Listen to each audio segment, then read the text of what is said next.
Previously on Balls. Michael Thomas, the Mole, Comfort, Bollockz. 2 hours of solid football on Balls Radio.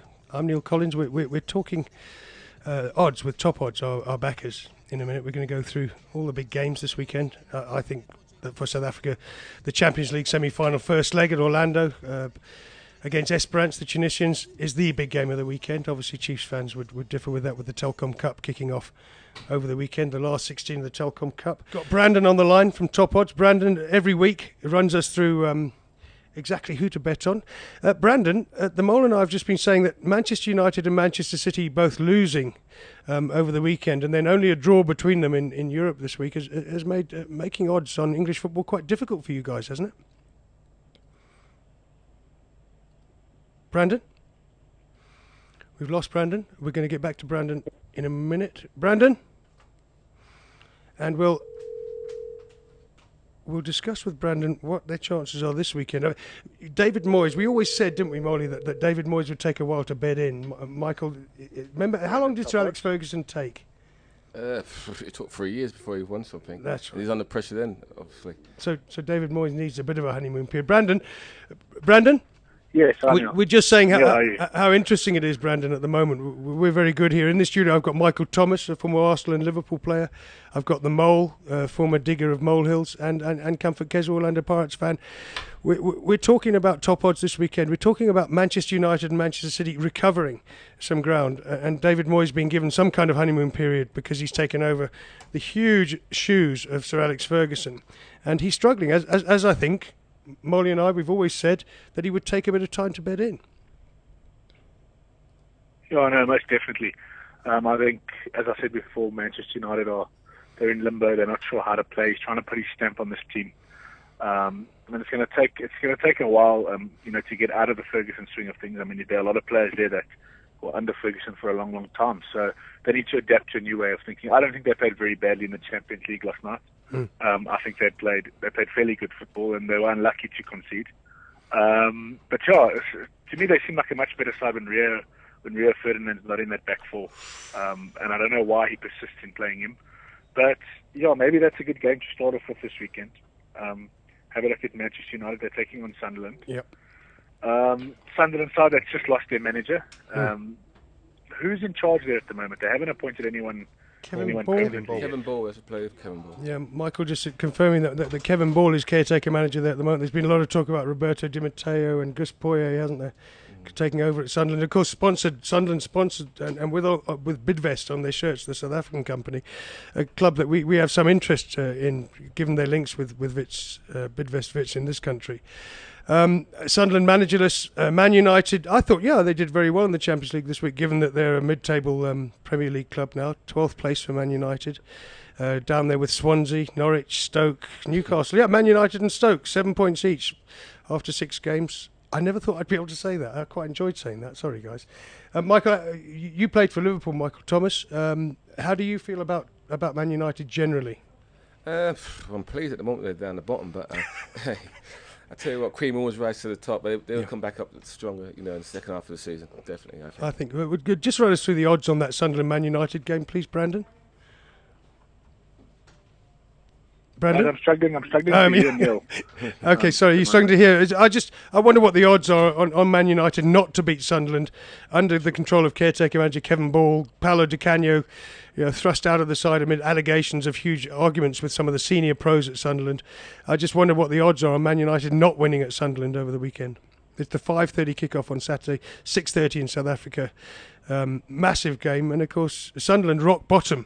With 1 point after 6 games, Manchester United 12th. I mean, this is really a relegation clash, isn't it? I enjoyed saying that as well, sorry. Well, if you guys want to have a look at the betting, I mean, for Man United not to win, they're betting Sunderland 9-2, Betting World, 9-2 World Sports Betting. Alan Bookmaker has the best price at 46-10. So that's just a little bit better. But, I think Manchester United, they'll beat Sunderland this weekend. Alan Bookmaker offering 13-20. That's just above, just 6.5 to 10. And I think Manchester United, it's going to take them time to get there, but I think they should beat the Sunderland side. Sunderland when you lose your manager, I don't know how much of an effect he had on the side while he was there for that short stint. But I just think they won't be as impressive as we know Sunderland can be, and I think that Manchester United, take the 6-10 there, the 13-20, might be a good bet. Well, the word out of Sunderland, Brandon, is there's a huge wave of relief around the dressing room at Sunderland, given the departure of Paolo Di Canio, who was a man, as Henry Winter said in the Telegraph, he's a man with no great coaching background, who made his name as a coach purely on the fact that he was a former player, and accused quite widely in the English press of denigrating the players, of criticising them too much, too harshly, and in the modern age, I don't think you can get away with that. I don't think he was ever the manager for Sunderland. I mean, maybe a guy to keep you up when you have 3 games left, and you need to be pumped up. But I don't think you can run down the touchline like he did week in and week out and claim to be a football manager. It was just razzmatazz, wasn't it, really? What's so interesting is that the other big game for Manchester this weekend, with Manchester City on the end of 2 very poor results, beaten at home convincingly last night by Bayern Munich at... What do we call their stadium now? Do we call it the Etihad Stadium? What do we call the Manchester City ground now? It's the old Commonwealth Games Stadium anyway. It's the Etihad. And Manchester City playing Everton. Now, David Moyes was the Everton coach. He did quite well with them. He always kept them in the top half, ahead of Liverpool a couple of times recently. Everton are unbeaten under Roberto Martinez, the ex-Wigan manager. David Moyes 12th with Man United, and Everton, of course, way ahead of Man United. Man United 7 points. Have I said that enough times? 12th place. And Everton 4th with 12 points, just 3 behind top of the table. Arsenal, isn't it, Molly? Arsenal top of the table. We're just rubbing this in, Brandon, because for Arsenal fans, this is quite a good time to be an Arsenal fan, given Arsenal's great win over Napoli, Arsenal top of the table, and all those people that said, like Piers Morgan, that said that Arsene Wenger has to go, eating humble pie, and it's been quite good fun. Man City Everton, I think, is a very interesting game. Unbeaten Everton, Manchester City on a run of two nasty little defeats. That's the early game on Saturday, 12:45 in England, 1:45 here. You've got to take Man City here, haven't you, Brandon? Well, you would think so. I mean, not on their performance last night, I think, but they came up against a very, very good side in Bayern Munich, who were starting to look a little bit like Barcelona, passing that ball around. Yep. I mean, Man City were chasing shadows yesterday. Yeah. If this was at Goodison Park, I'd say maybe Everton have a squeak. I think Man City will come back and they'll win. Everton have to lose sometime, and I'm the kind of guy that goes against those winning streaks because they've got to end. So I think 13-20. All the bookmakers, that's Betting World, World Sports Betting, NLM Bookmaker, offering just 6.5 to 10, 13-20. Yeah. Some punters might think that's a little bit short, but Man City at home in the Premier League, generally they struggle away, but at home they're fairly strong, and I think they'll get one over Everton this weekend. Yeah. And Martinez will have his first loss recorded. Okay, well, keep that on tape, guys. Let's remember that one. I just wanted to... So, guys, just for anyone listening and watching at the moment, www.tokodds.com.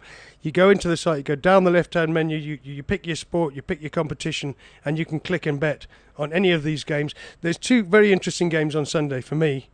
Tottenham-West Ham. I think Michael can tell us that Tottenham-West Ham is as big a grudge. It's a big game. That is definitely. See, even though West Ham are from the other side of London and Tottenham, it's not a North London derby, it's a London derby. There's a lot of ill feeling, I've always felt. Whenever I went to a Spurs-West Ham Spurs game, there'd be a lot of ill feeling, almost as bad as Arsenal-Spurs. Yeah, definitely. I don't know if it's because of the supporters who don't, like to have a good punch-up, but I don't know what it is, but they... They definitely got a rivalry between them two. Yeah, that's right. So that's a 5 o'clock on Sunday for South Africans. And West Brom Arsenal at the same time. So people are going to have to choose between Arsenal and Spurs. Obviously, everyone will be watching Arsenal at West Brom, I would imagine. Brandon, what do you think? Well, I've been very, very impressed with this Tottenham side. I think the signings that he's made are starting to gel. I think he can bring on players that can turn the game on its head. Yeah. Eriksen, Sigurdsson, I mean, they're playing, you give them time. I don't know if they're there quite yet. And West Ham haven't been on such a good run. I think they've lost their last 2, am I mistaken? West Ham on a bad run. What was their last result? they started off quite strong. Obviously, Allardyce are detailed, and what always interests me about Sam Allardyce, he's got like 27 backroom staff analysing on video and psychologists, which surprised me when I first heard that. I think it was at Newcastle. No, it was after Bolton. After Bolton, he took 27 people with him to Newcastle, and I found that fascinating, because Sam to me always seemed like a gritty kind of manager that just went in the dressing room and shouted, "Get out there and kick the hell out of it." But he actually is a great analyst of the game. But yeah, I mean, you would expect Spurs to take West Ham, I would have thought. Well, if you have a look at the betting there, Allen Bookmaker offering 9-20, again the best price. World Sports Betting and Betting World at 4-10. That's a little bit short for me with regards to Tottenham. I think Tottenham are a second half team. I mean, they generally don't score early. I might be wrong, but that's just the way I see it. I think that to take that short price at the beginning of the game, West Ham, they're a side that can go and get a goal. I don't know if they've been on their top form. Or like Sam Allardyce would like them to be playing. But at the moment, I don't think I'd take Tottenham so short at the beginning of the game. If I was the punter, I'd have the top odds front page open. I'd be watching the live odds, and hopefully it's still 0-0 at half-time, and you get a better price Tottenham to get that second half goal. What about goals galore? Do you get anything for that? Both teams to score? Brandon, do you run particular betting on both teams to score? Sorry, guys, I can't hear you. Are you having trouble hearing? Brandon, and Michael was just saying goals galore, which is a bet in England where you can bet on the assurance that both teams will put at least one in the net. And it's always the game to watch and the most exciting game of all. I think out of the 10 games last week, there were about 5-6 that featured goals at both ends. Do you have anywhere where we can bet on both sides scoring? Yes, most definitely. Top odds will not show you those odds. We call those exotics. And basically what the punter would need to do then would click on one of the bookmakers' icons, go onto the bookmakers' website, and they offer hundreds of exotics on every single fixture. And there will definitely be betting on who is going to score, or both teams scoring in the fixture. And this might be a game where both teams do score, so maybe that's a little bit of value for the punters. Click on the bookmakers icon, whether it be LM Bookmaker, World Sports Betting, or Betting World. Go onto their website, and they will have 100 or 150 exotics for each market. Yeah, okay, great stuff. I would just caution Arsenal fans that all cock a hoop at the moment. That West Brom did go to Old Trafford and win 2-1 last weekend. Perhaps you should say that again. Yeah, mate. I don't want us to get complacent. It's so nice to be top of the table, top of the group in the Champions League, and everything going well, and Ozil brilliant.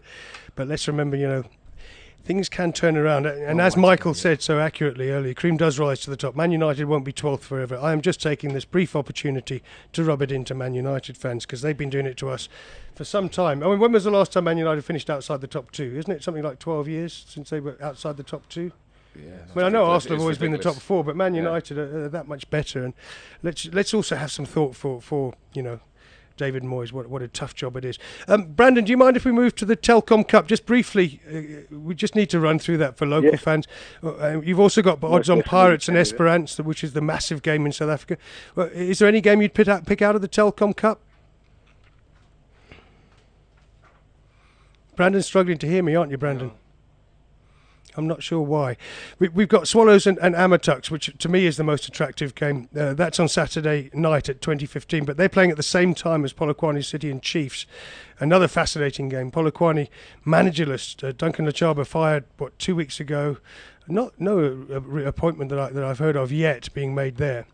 And we're looking at a situation where Stuart Baxter's Chiefs slightly off form, I think. They're not in their double winning form and the early season form of last season. Brandon, are you there? We lost him, haven't we? Have we lost Brandon? Yeah, we'll try and get him back now. I think we've got a little bit of a problem with mobile phones, guys. I'm going to blame it on South Africa's mobile phone networks. That's how it is with us sometimes. And obviously on Friday night, the first of the Telcom top 16. Brandon, we lost you. Yeah. Can you hear me? Is there any game in the Telcom Cup last 16 that you'd pick out? You got the Friday night game, Wits Golden Arrows. I quite like the look of Polokwane City Chiefs. I mean, that's got to be the biggest odds, hasn't it? Well, my biggest problem with South African football is all these cup games, and Chiefs and Pirates play each other 5 times in a year. And Betting World are the only bookies out with odds at the moment on the Telcom Cup. And if you want to have a look at the side that you guys built up in the studio, but they're playing Golden Arrows. And that's the game that I'd like to look at, because I feel Wits might be a little bit of value in this one. Betting World offering 8-10, Wits 22-10 the draw, and 7-2 golden arrows. And I just think Wits might be a little bit of value. I'm not sure the pass issue between the sides, and if Gavin Hunter's got this Wits side where they should be after their ceremonious exit from the MTN 8. But I think Wits might be a good bet.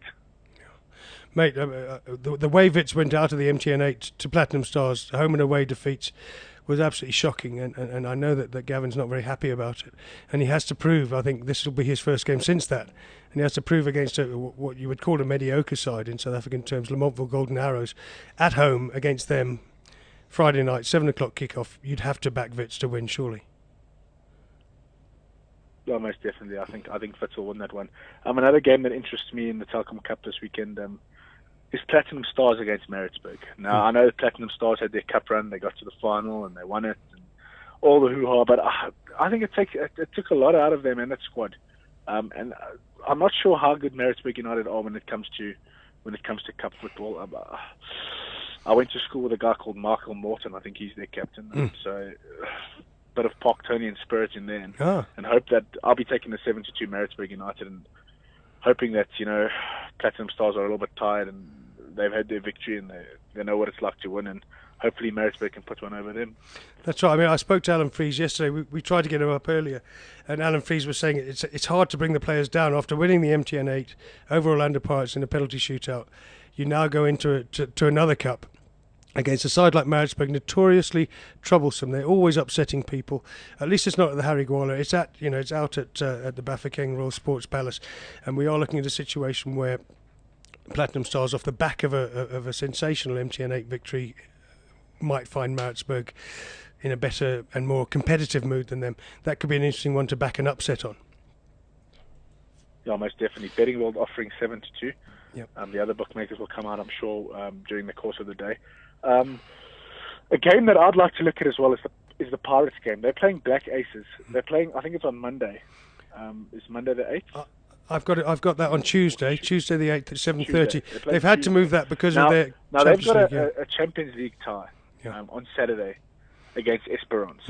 And the bookies are offering, well, Betting World's offering 6.5 to 10 Pirates to come out and beat Black Aces again on the Tuesday. Now, my theory, and I've explained this to you guys before, is I don't know how these South African squads handle, playing a massive game against Esperance and then having to come and face Black Aces. And I think Black Aces at 4-1, there might be a little bit of value. If not, maybe look at the draw at 22-10. Yeah, no, the Champions League hangover is common to African and European sides. Obviously, you play your massive Champions League game and they have to go straight into a game against Clive Barker's recently promoted Black Aces. I mean, it's a tough task, isn't it? He changes the side round quite a lot. And Darren Scott's just walked in and he wants to meet Michael Thomas. Michael Thomas, this is Darren Scott. He owns the station. Wow. He's kissing. I wanted to do that for 25 years. Has everyone seen that? Did you get that? Can we get a picture of no, that? No, not again. Not again. Enough. One kiss from Darren Scott is enough. I've heard that as well. Obviously, Darren Scott, owner of Bulls Radio, a big Arsenal fan. Michael, just in case you didn't know, he wanted to call his son Theo Wall Scott. Because Darren's just had his second child. Congratulations, Darren, on that, by the way, on Matthew, the birth of Matthew, and Sarah Kate. Sarah Kate, I hope you're doing well. And a little Marky, big brother now. So Darren's just come in, kissed Michael Thomas. It might have something to do with a pink T-shirt. I'm not sure what happened there. But and what's great now, Comfort, you're now confronted by 4 Arsenal fans across the desk from you, mate. That's how it is. Gunners Radio. Oh, that lad. What's that lad in Australia? Ashley, is it? Graham Ashley? Oh, he's going to be all over Twitter now because he's a massive Spurs fan. He's very involved with Bulls Radio. I think there's a lad in Australia that sponsors Bulls Radio, one of our charities, isn't it, Maz? Let me get this right. Something like R1,000 a point. Every time Spurs get a point, he gives R1,000 to charity through Bulls Radio. So, Graham Ashley, if you're listening, if you're in South Africa or Australia, mate, we've got 4 Arsenal fans on this side of the desk with Darren Scott, Michael Thomas, Mole. It's a Thursday today, so he'll be happy because he can watch his team tonight. That's right, yeah. I was interested. I saw a picture of... in that Europa Cup. Yeah. I saw a picture of White Hart Lane last night. White Hart Lane on Champions League night, completely deserted. Brandon, are you still there? Yes, I'm still here. Sorry, Brandon, to take you away from that. Mate, just briefly, can we just finish with the rugby union, the massive game that Michael says he's been advised not to support the All Blacks while he's in this country. This final All Blacks South Africa at historic Ellis Park, scene of the 1995 World Cup winning drop goal between the same two sides. What's the betting like? Well, if you have a look at this, I mean, the country's been waiting for this for good on 3 weeks now. Richie McCaw's back. It's going to be a clash of the absolute titans. I mean, any punter sitting there, you're licking your lips. There's no spread in the game. All the bookmakers are kind of the same. 9-10 Lance Michael, LM Bookmaker. 9-10 South Africa and New Zealand for World Sports Betting, and 9-10 Betting World. No spread. That's how close it's going to be. And, I mean, New Zealand just have to come here and not get hammered, and the Rugby Championship's theirs. I think South Africa missed a trick not scoring the fourth try against Australia. Yeah, disappointing. We needed that. I think Argentina was stupid running their ball in their 22 in injury time in that game for New Zealand to get the fourth try. And that's the bottom line. We need 5 points, and New Zealand need to walk away with nothing. I was watching last night on SuperSport Reunion. That's the New Zealand rugby show. Yeah. And they're pretty confident. I mean, they reckon they can come here and win the game. I don't know so much in Ellis Park. I think the Springboks will be up for it. And I think South Africa will win. I don't know if they'll do enough to win the Rugby Championship, though. Mate, it's funny because Michael just said that he's not going to support the All Blacks. I have a problem with the Springboks. I think everyone knows that. But I do think on home soil they have to do this one. Heineke Meyer's had enough time to put together a side that plays in his style. Not that I like that style, and to win the game convincingly. But whether there'll be enough to wrest the title, having not got that bonus point last week, will be very, very interesting. Yeah, most definitely. I think that they know they've messed up there. Also, I mean, going to New Zealand, I mean, I have no doubt South Africa would have come away with a bonus points in that game, bar the red card. So, I mean, just nothing. You have the rub of the green sometimes, and we just haven't had it in this Rugby Championship.